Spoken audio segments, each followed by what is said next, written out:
Welcome to Mornings on Main Street for this Friday. I'm your host, Stephanie Miller. So glad you decided to stop by today. We are making another visit here at the Quest Center in Dixon. No, I'm not going to play the drums because you wouldn't want to hear that. But if you have a child that has an interest in music, this just might be the spot for you. And no, you don't have to have a child here in Dixon. You can be from surrounding counties. So coming up, we're going to learn more about this music education and resource center that is available to everyone. We'll have that and more coming up. But first, let's get a check of our headlines. Former director of the Sumner County Food Bank has been sentenced to 12 years in prison after pleading guilty to multiple charges, including the theft of property over $60,000 and patronizing prostitution. Over $300,000 has been recovered from Gill and his co-defendants. These funds will be transferred directly to the Feed Sumner Food Bank and Ministry, ensuring continued support for Sumner County residents in need. Blood Assurance and the Williamson County-based Scott Hamilton Cares Foundation are teaming up again this year to save the lives of cancer patients. Blood Assurance will donate $5 to the foundation for every individual who gives blood at the organization's donation centers in Nashville, Bellevue, Clarksville, Cool Springs, Columbia, and Hermitage this month. O-negative and AB plasma donors will receive a $25 e-gift card instead.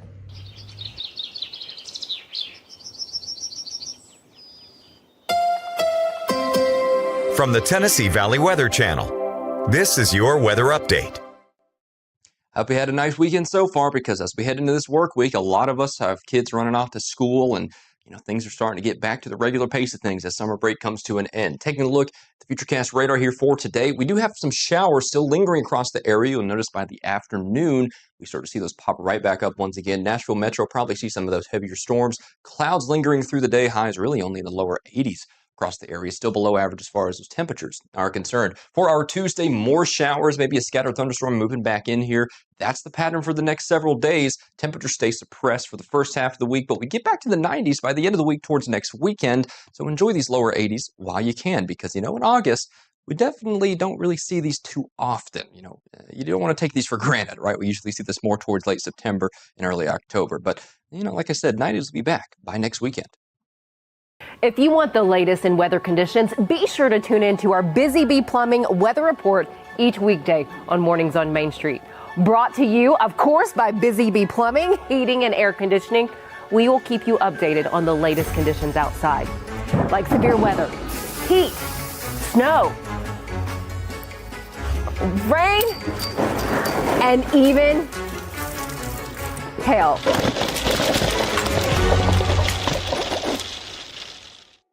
They walk among us, but at 240 miles per hour, they become something more. They're thrill seekers, risk takers, and maybe just a little bit unhinged.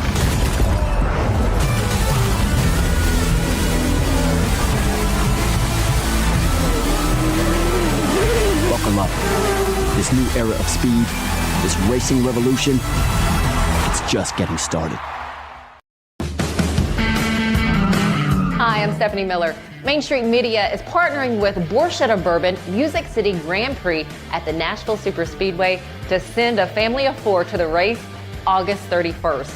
To register, please visit any Main Street Media website and look for the Register Here banner. You'll also receive some fantastic Borchetta Bourbon Music City merchandise. We look forward to seeing you at the race.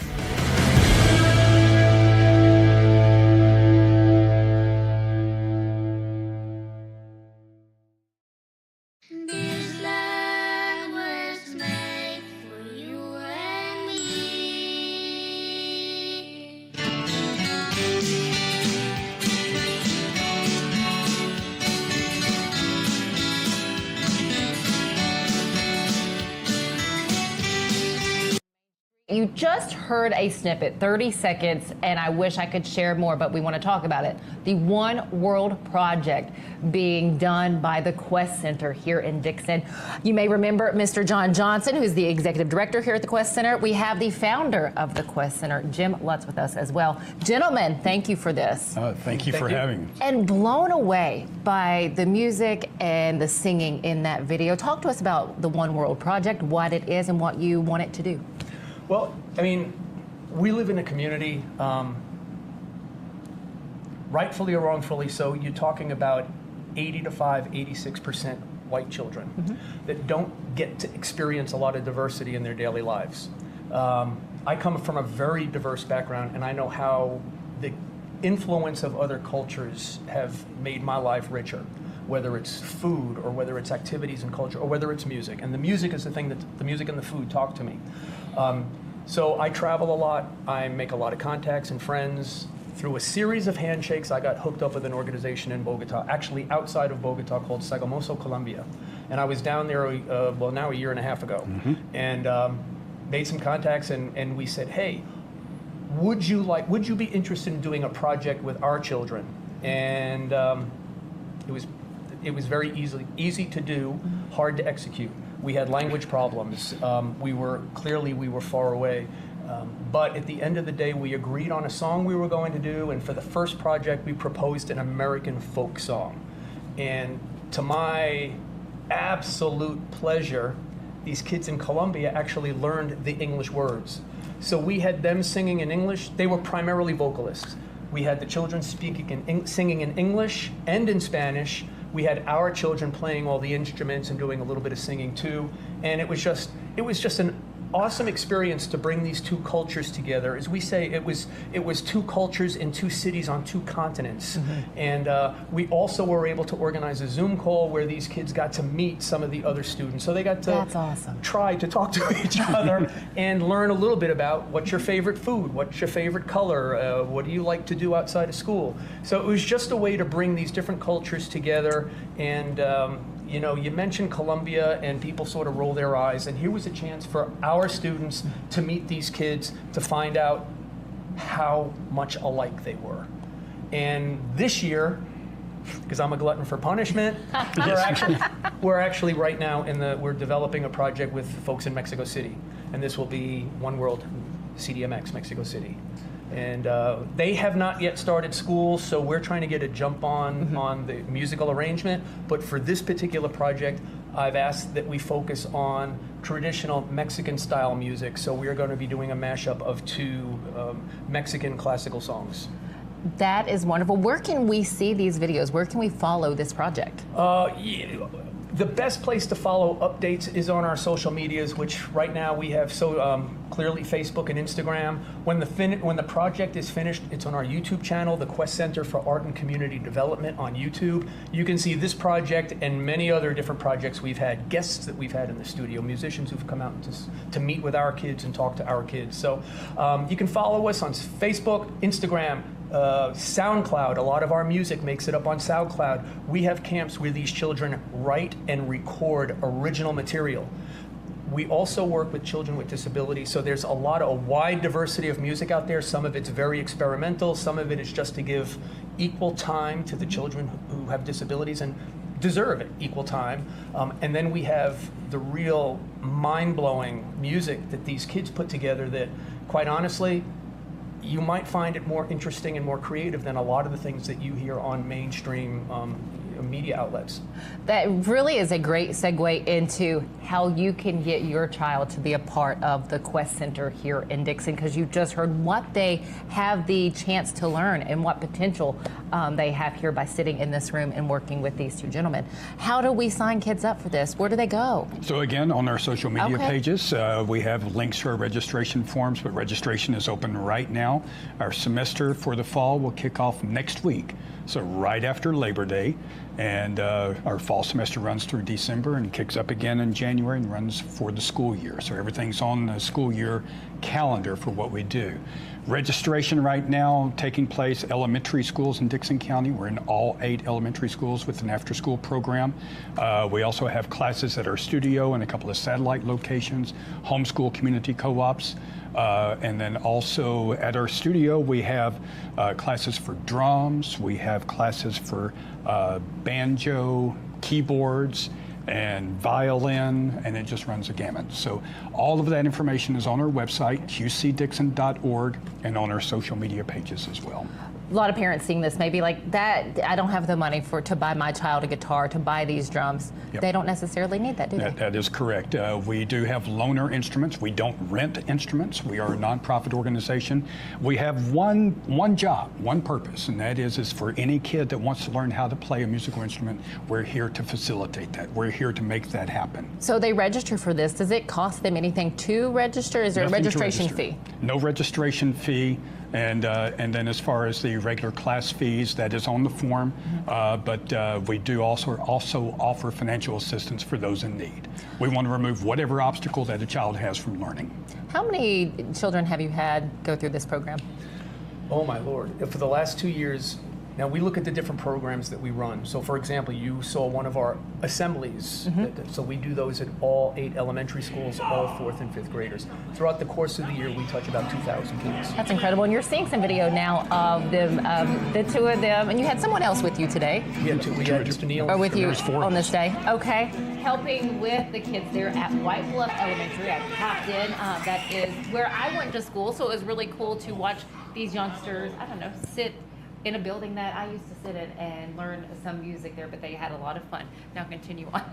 Yeah, so, and then typically when we start our structured classes, our weekly classes, we have between 185 and 200 students a week come in here, or into the classroom. And generally we have a retention rate that keeps us at about 86%. So this is a voluntary program. Kids learn notation, they learn how music works. This is not just come in, we're gonna teach you how to play a few chords and songs. It's disciplined. Some kids get it, some kids don't. They keep showing up. I will tell you that about 88% the last time I looked, of our students, at least in the studio right now, I'll talk specifically about the studio classes, are either existing students who want to learn more about their instruments, existing students who would like to learn another instrument, or siblings of students past and present, which to me is a huge, huge testimony to the trust and the impact that we have on children and their the parents and their children. It's fantastic. But it all starts in the beginner classroom. And we will take you as far as you want to go. So we've had kids playing in Nashville at the CMA Theater, at the basement in Nashville. Ernest Tubbs Record Shop, they do their Thanksgiving show down there. I hope we can resume that now that shop's going to reopen. So we will take these kids as far as we can and give them all sorts of disciplines, whether it's on the creative side, the technical side, and just have these kids learn hopefully some employable skills, but also essential life skills. Yeah. Patience, respect. Give them a little bit of self-confidence that you can do it, man. You can do it. And they do. And they respond very well to it. So I couldn't be more thrilled with how this program has evolved. So much more than just playing music. It's way more than music. Way more than music. You know, I've had the pleasure to sit down with Mr. Johnson here, the executive director of the Quest Center. Below us, you see the date that segment went up, so you can search for that one. But to hear from you on what you see now, like, did you expect this to be what it is now 2 years ago when you opened it? You first had this idea? Well, back in 2012, an arts program was not quite embraced by the community. But as soon as someone tells me, you're gonna fail, I'm gonna show them I ain't gonna fail. And we just stuck it. We had a few very key relationships. One is the gentleman who owns this building. It's a fantastic building. It was falling in disarray, but in my heart, I knew this was the place. And as many doors as I had slammed in my face, I came in, told Mr. Bradford what I wanted to do. He looked me in the eye and he goes, let's do it. And he has been 150% behind this program. Yep. And then there was Miss Ernestine Adams with the Dixon County Board of Education. Unbelievable support from her as far as giving us access and trusting us. And we meet with, well, she's retired now, meeting with her a couple of times a year to update her on how things are going in the schools. What is she hearing from the schools? We couldn't have grown like this without her. And I don't look at it as growing from a revenue perspective. I look at it as, are we reaching the most underserved and kids in the community who would most benefit from a program like this? Not the kids who sign up for everything, not the kids who are on the football team and the basketball team, the kids who really, really need someone to reach out and pull them in and show them, dude, you can be part of this. You can be part, all you got to do is show up and work. and we're as patient, the most patient people in the world, as long as you keep your part of the bargain.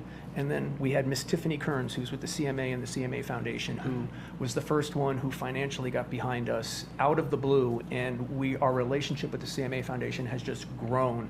And we've developed many relationships both locally and in Nashville that have helped us just make this program so visible and so sustainable. And then, and I'm so thankful that Mr. John is here to make sure that this program continues to evolve and grow and stabilize. And Mr. John, I'm going to look you in the eye and say it again. Never, ever forget the soul of the Quest Center is to touch those kids who need it. And we really do. We serve 8 children from 8 counties right now. So I couldn't be more thrilled. That is beautiful.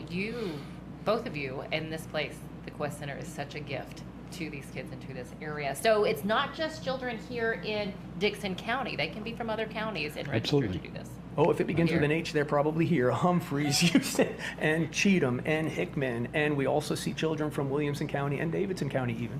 So, it's... and Montgomery County. And Montgomery County. Very nice. So, it's... we just keep doing what we do. And we make sure that we're not trying to be all things to all people. We have a business model that seems to work. We have a curriculum, and we have the most dedicated instructors on the planet. Yeah. Because again, we don't look to bring people in here because you can play an instrument. We don't need musicians. We need educators. And we need educators who can really give these kids the support they need. And some of them need a lot of support, and some of them need a lot of discipline. But man, like I said, this is bigger than I never intended it to be where we are, and it's fantastic. Yeah, the stories that we get firsthand from parents about the impact that it is making on their lives, and it's easy to say, we're music education, but it is so much more than that. It goes far deeper. It is helping children develop into the characters that they're going to become, and helping them to develop the essential life skills that we talked about. So that's really the heart of what this is all about. Oh, beautiful. Is there any final thoughts, gentlemen? Try it, baby. Try it. Your kid may not even know that this is their thing. And they may not make their primary living off of music. But as I tell the kids, I have never met anyone who regretted learning how to play music and developing the friendships of the people who come into these rooms every week. Do it. Yep. One more question. If there is an adult out there, and they're like, this is something I've always wanted to do, would you still encourage people to maybe pick this up later in life? You're never too old. You're never too old to learn this stuff. Just curious. I know that. Well, thank you both very much. John Johnson, the executive director here at the Quest Center in Dickson, and its founder, Jim Lutz. Thank you so very much. Normally, right now, I'll toss to break, and we'll come back and say a little bit more, but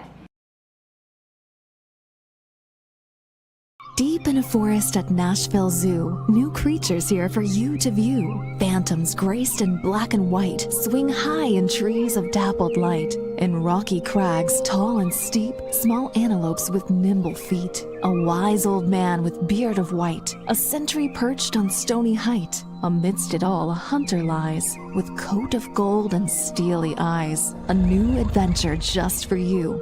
Leopard Forest at Nashville Zoo. Busy bee, yeah, busy bee. If you need Hold on, y'all, hold on. I need to make a call. Hey, this is Brianna with Busy Bee. I'm giving you a call to let you know your technician is on his way. 333. Busy bee. Guys, not yet. Not yet.